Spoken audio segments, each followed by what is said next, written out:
Estamos en las 8:25 de la mañana, 11 grados de temperatura, como le decíamos, de una mañana gris, con lloviznas, con mucha niebla, así que a tener cuidado si están saliendo de casa. Les decíamos que ya en segundos nos poníamos a hablar con Gustavo Zunino, economista, coordinador del Observatorio de Seguridad Social del Centro de Investigaciones Económicas, a partir de la polémica que se ha generado, el debate en el que prácticamente hemos escuchado en esta campaña electoral que todos los partidos políticos hablan de la necesidad de encarar una reforma de la seguridad social. Pero de alguna manera, como si eso pudiera llegar a ocasionar alguna pérdida de votos, nadie profundiza demasiado sobre en qué puntos se basaría esa reforma. ¿Es tan necesaria? Vamos a dialogarlo con Gustavo Zunino. Primero que nada, el agradecimiento por aceptar la invitación. Buenos días. Hola, muchas gracias a ustedes por invitarme. Bueno, lo primero que habría que preguntarse claramente, ¿es absolutamente necesaria una reforma del sistema de seguridad social en nuestro país?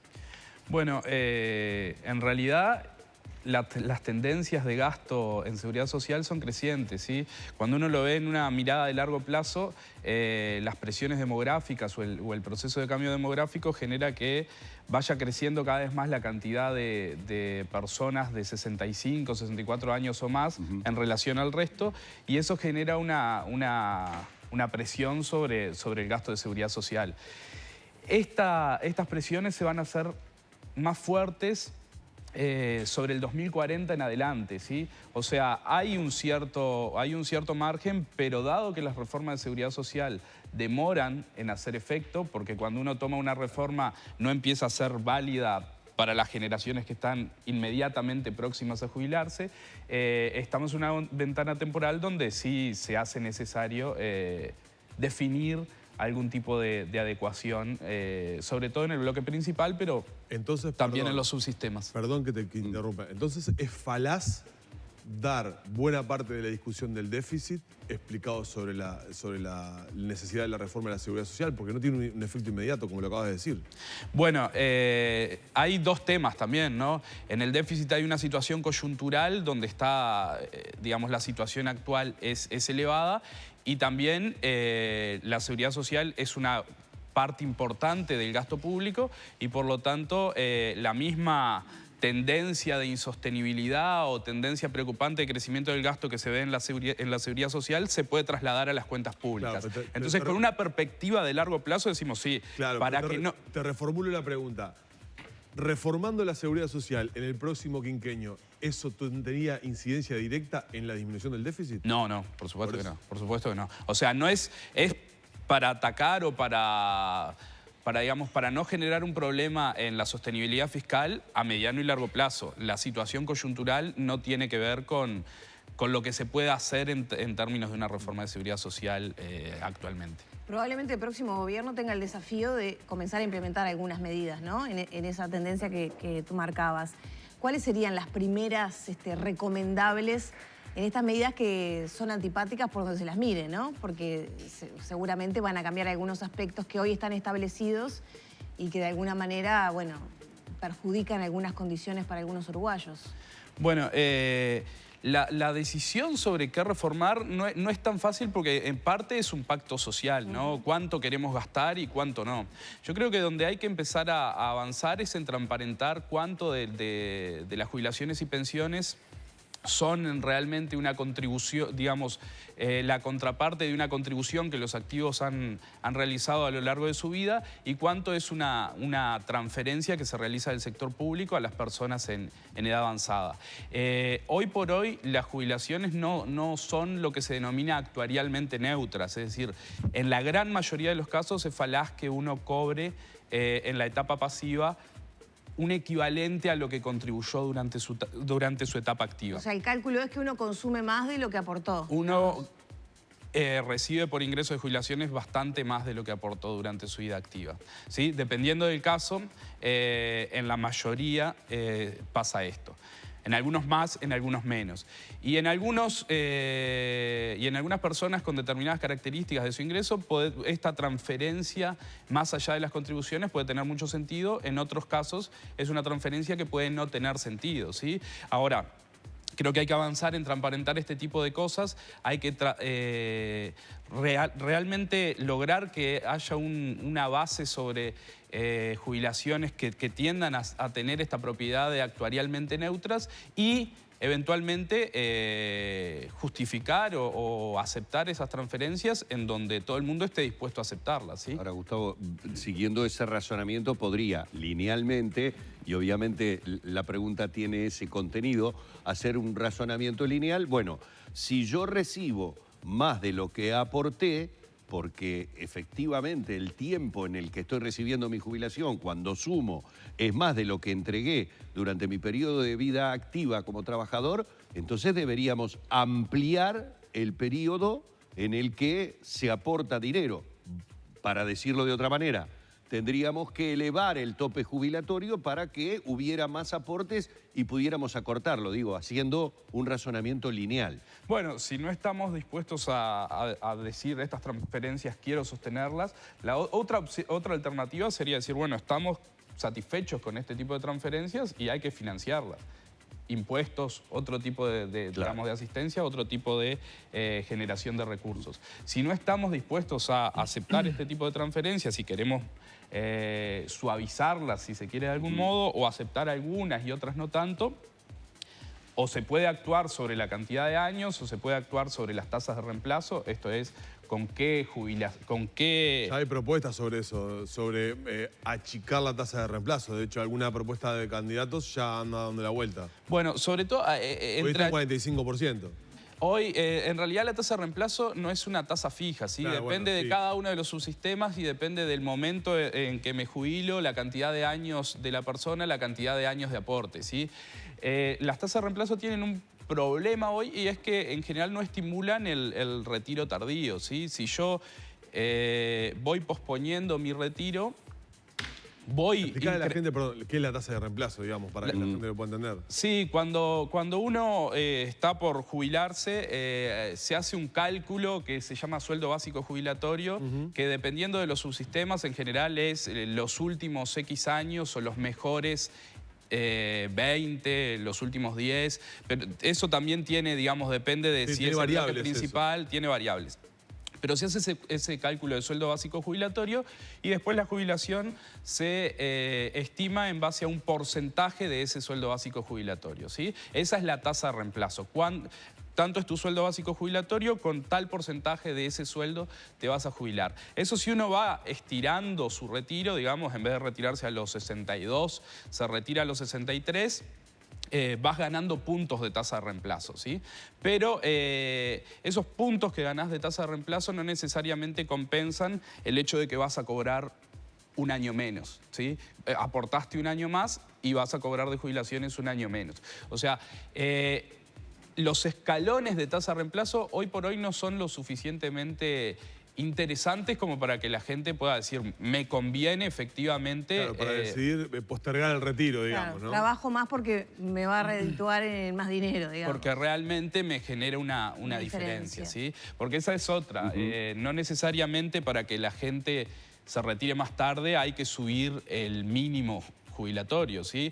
Se puede readecuar un poco el diseño de incentivos para que la decisión sea una decisión individual y no necesariamente obligatoria. ¿Sí? Ahora, Gustavo, cuando hablamos de eso, en general, a ver, y más en campaña política donde todo se politiza, quienes están de acuerdo con esa idea, sabiendo que es antipática, la justifican diciéndonos o poniéndonos el ejemplo de los países que subieron el tope jubilatorio, porque hoy por hoy todo el mundo sabe que una persona se mantiene activa por razones hasta de los avances que hemos tenido en medicina, se mantiene activa muchos más años. Pero quienes no quieren tener los riesgos de lo que significa a nivel de votos, eso te dicen no. Pero en tales países también se hizo y no significó un ingreso demasiado sustantivo.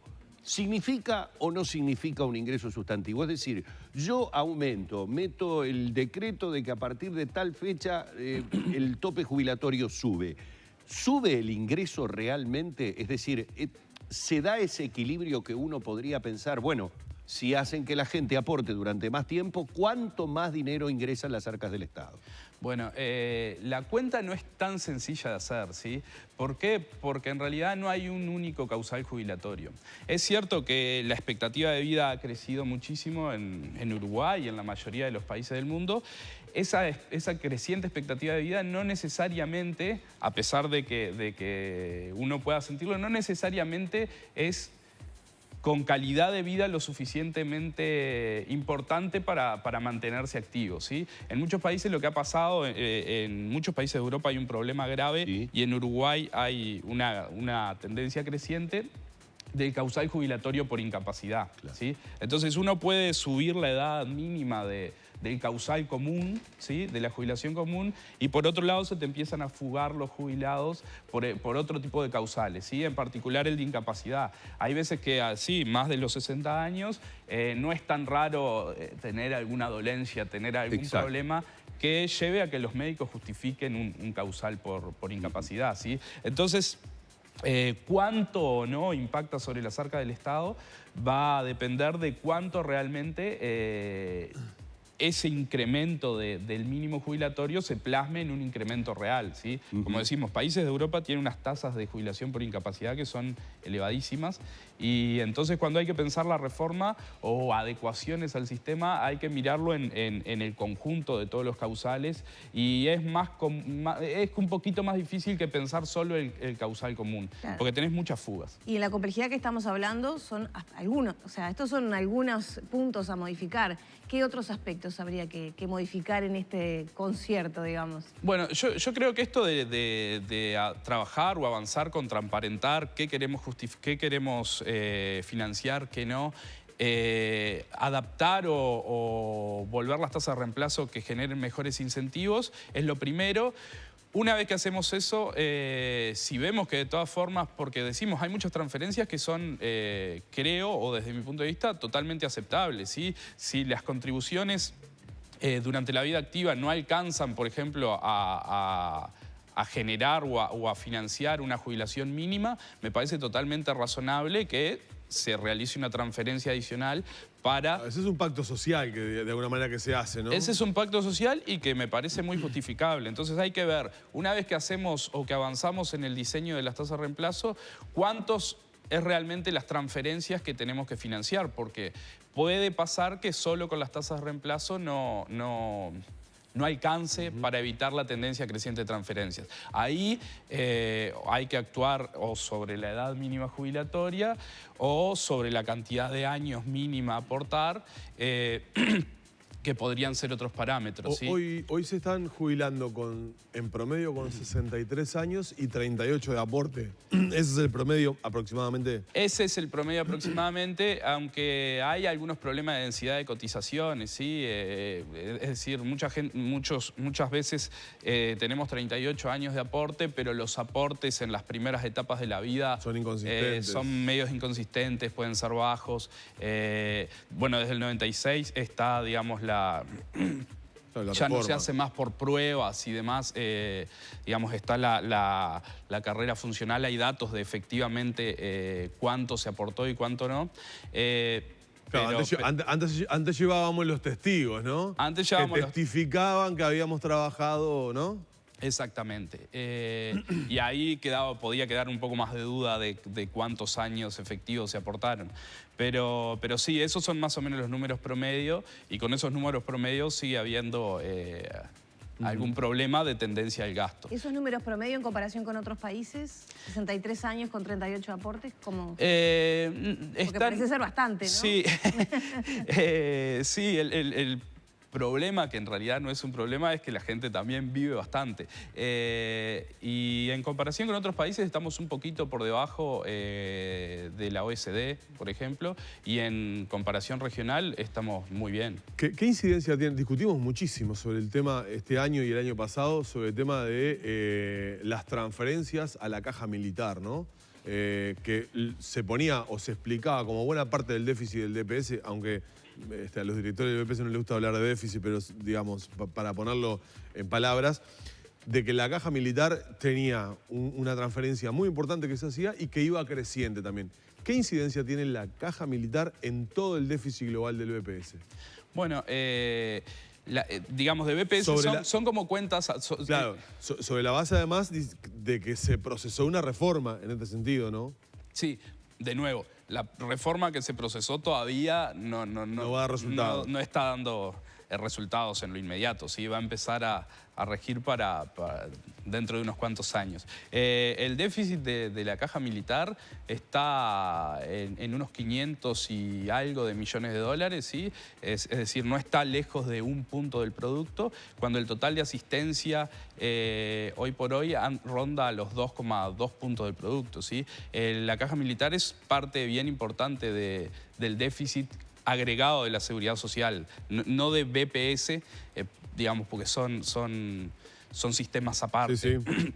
Pero sí, no es demasiado menos que el déficit del bloque principal de BPS, cuando las jubilaciones, la cantidad de pasividades sí son muchísimas menos, digamos. El BPS brinda más o menos el 85% de las pasividades y la caja militar un poco más del 5% de las pasividades. Y debería haber una revisión de todas las prestaciones del BPS más allá de la jubilación, ¿no? Porque hablamos de la jubilación como que fuera la única función o inversión que hace la seguridad social. Sí, o sea, en realidad la discusión más que nada se centra en las jubilaciones por lo que decíamos, las tendencias demográficas, la presión que ejercen más bien son en el crecimiento de la cantidad o de la proporción de población con 65 años o más. O sea, cuando uno lo mira con la perspectiva de largo plazo, la tendencia al crecimiento del gasto en seguridad social va más que nada por el lado de jubilaciones, pero no quita que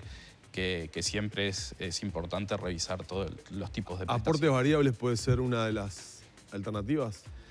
Las alternativas hay que pensarlas. Nosotros todavía en este trabajo que presentamos más bien identificamos las tendencias. Diagnóstico, digamos. Fue diagnóstico y alguna incipiente línea de propuesta en esto de adecuaciones paramétricas, pero no es que tengamos el debate saldado o una opinión totalmente formada sobre por dónde tiene que ir la reforma, que creo que es una agenda sobre todo para este segundo año del observatorio.